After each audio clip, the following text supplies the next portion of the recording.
বান্দরবানে উৎসবমুখর পরিবেশে পালিত হচ্ছে সাংগ্রাই উৎসব। এর মাধ্যমে পুরাতন বছরকে বিদায় ও নতুন বছরকে বরণে উল্লাসে মেতেছেন সবাই।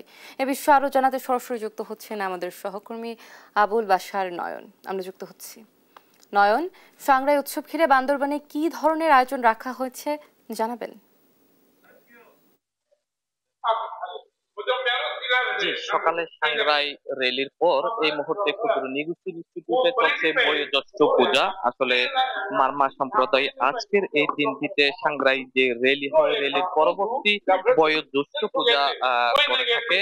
এই মুহূর্তে আমরা মঞ্চে যাদেরকে দেখছি, ক্যামেরা চোখ 102 বছর, 99 বছর বয়স, সব বিভিন্ন বয়সী শ্রদ্ধেয় যারা প্রবীণ মুরব্বীরা রয়েছেন তারা উপস্থিত আছেন মঞ্চে। মূলত আজকের এই দিনটিতে মারমা সম্প্রদায় যে আজকে যে নতুন বছর শুরু করবে, নতুন বছর যারা বয়স্ক রয়েছে তাদেরকে প্রণাম করে তাদের থেকে দোয়া নিয়ে নতুন যে বছর সেই নতুন বছরটি আসলে শুরু করে থাকেন। মূলত পুরনো বছরকে বিদায় এবং নতুন বছরকে বরণের উদ্দেশ্যে আজকের এই দিনটিতে সাংগ্রাই উৎসবে প্রথমে সকালে ঐতিহ্যবাহী যে রাজার মাঠ রয়েছে, রাজার মাঠ থেকে বর্ণাঢ্য র্যালি শুরু হয়। সেই র্যালিটি পুরো বান্দরবান শহর ঘুরে এই মুহূর্তে ইনস্টিটিউটে এসে বয়োজ্যেষ্ঠ পূজায় অংশ নিচ্ছেন। আমরা ক্যামেরার চোখে একটু দেখাতে চাই যে বয়োজ্যেষ্ঠ সেই পূজার তাৎপর্য নিয়ে এই মুহূর্তে আলোচনা করছেন সেনাবাহিনীর অবসরপ্রাপ্ত কর্নেল সিং। তিনি আসলে তুলে ধরছেন যে এই বয়স্ক পূজাটি আসলে মারমা সম্প্রদায় কেন করে থাকে, সেই তাৎপর্য আসলে তুলে ধরছেন। আমরা এখানে মঞ্চে দেখতে পাচ্ছি বান্দরবান জেলা প্রশাসক রয়েছেন, শামীমারা রিনি রয়েছেন, অতিরিক্ত জেলা প্রশাসক রয়েছেন, সদর উপজেলার নির্বাহী অফিসার রয়েছেন এবং বিভিন্ন পর্যায়ের কর্মকর্তাবৃন্দ রয়েছেন। এখানে আসলে যে সাংগ্রাই উৎসবের যে তাৎপর্য, সে তাৎপর্য নিয়ে বিভিন্ন জন আলাপ আলোচনা করছেন। তারা এর আগে যে র্যালি হয়েছে, র্যালি পরবর্তী সময়ে সবার প্রত্যাশা ছিল পাহাড়ে যে শান্তি ফিরে আসুক, নতুন বছর যে তারা নতুন বছর যে বরণ করতে যাচ্ছে, নতুন বছরের প্রত্যাশা নিয়ে আমি একটু জানতে চাই আগামী নতুন বছরের প্রত্যাশা।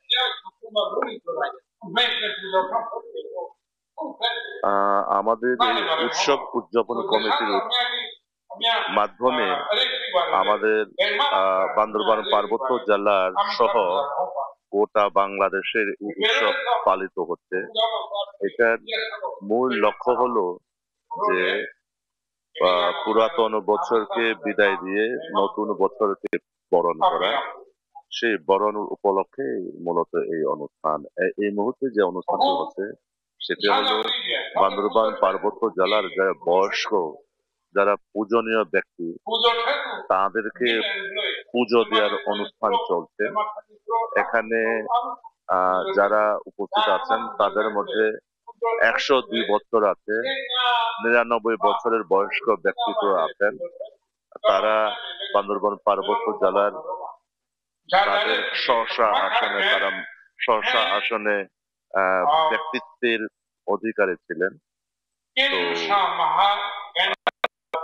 আমরা মারামারা বলে সাংগ্রাই, চাকমারা বলে বিজু, চাকরা সাংগ্রা বলে, বাঙালি ভাইরা বলে বাংলা নববর্ষ।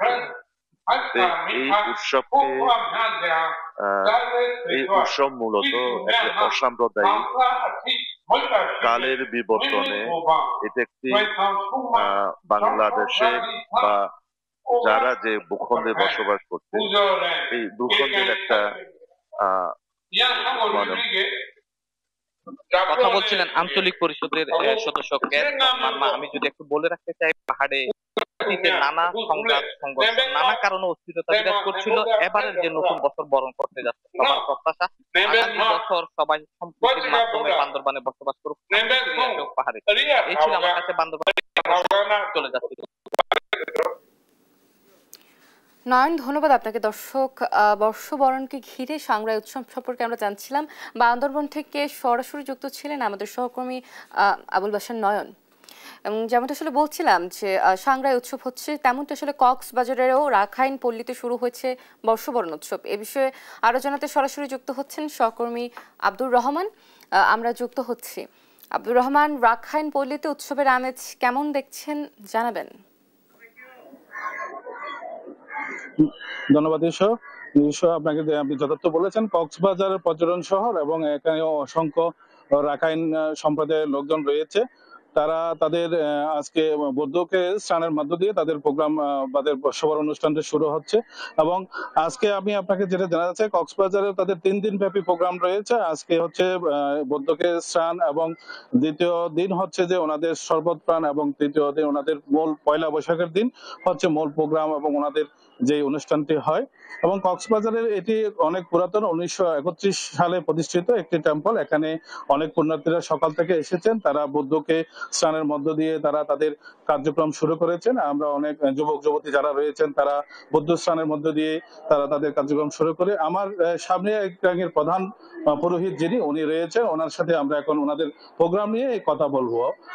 যদি বুদ্ধ আপনি বলতেন এখানে আপনাদের কি কি আয়োজন রয়েছে, আমাদের যদি দর্শনার্থীদের জন্য, দেশবাসীর জন্য জানান আপনি। আজকে হচ্ছে 13 তারিখ, আজকে 13 তারিখ না, 13 তারিখ রবিবার। আজকের আমাদের প্রোগ্রাম হচ্ছে সকালবেলা যুবক যুবতীরা এসে বুদ্ধকে স্নান করা একটা প্রোগ্রাম।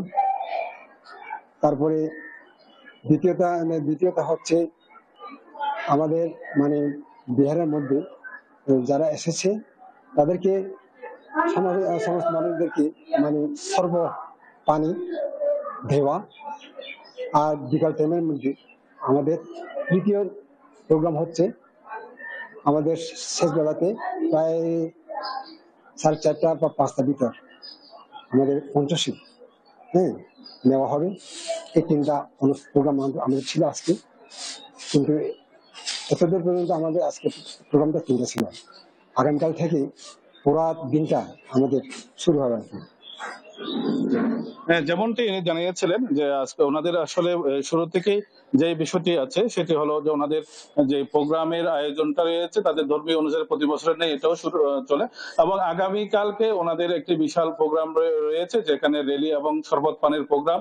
ওখানে 4 থেকে 5 হাজার পুণ্যার্থীরা থাকবে বলে তারা আমাদেরকে জানিয়েছে। এবং জলকেলি অনুষ্ঠানটা 17, 18, 19 এই 3 দিন ব্যাপী কক্সবাজারের যে ঐতিহ্যবাহী অনুষ্ঠান হয় সেটা চলবে বলে আমাদেরকে জানিয়েছেন।